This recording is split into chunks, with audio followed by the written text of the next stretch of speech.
We will now look at cell basics and understand what cells are, identify, name and select cells, as well as learn how to modify cell values.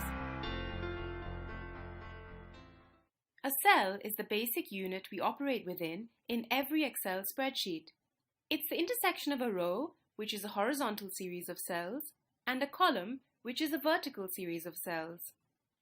Each cell can contain data or value, which is the technical term used in Excel. So, how do we identify and locate a cell?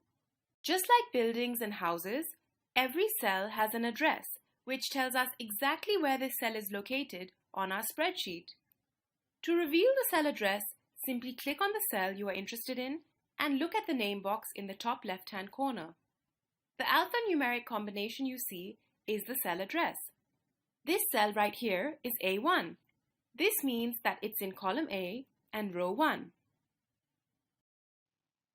You can also name individual cells to identify them immediately for the value they contain. For example, you may choose to name a cell Profit or Sales to show what figures it houses. This can make formulas easier to understand and maintain. To rename a cell, click on the cell and then type the name you want to give this cell in the name box and press Enter.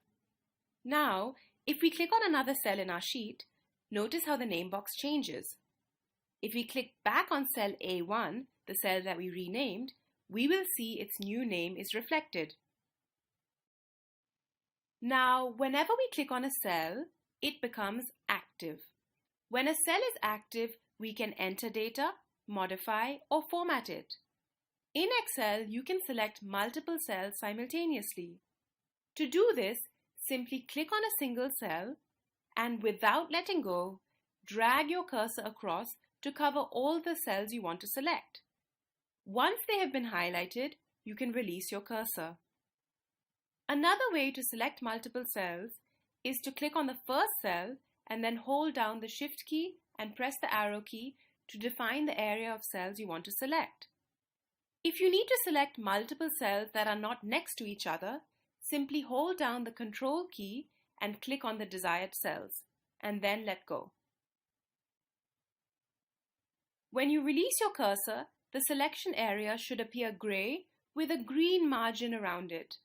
This is how you can identify that multiple cells have been selected and are therefore active. Now, to modify the value in a cell, first click on the desired cell. You will then see the cell's current value displayed both in the cell itself and in the formula bar at the top. To modify a cell's contents, simply type directly into the cell or the formula bar, just as you would type in a regular text box. It's also important to know, of course, how to clear and delete value from cells. To do this, select the cell you wish to delete, then simply press the Delete or Backspace button on your keyboard to empty the contents of the cell. This method works to clear multiple cells at the same time, provided you have selected them all correctly. Time to recap. We have learned what cells are, how we can identify, name and select them, and how to modify cell values. Next up, we will understand how to use Excel to organize the data inside our cells.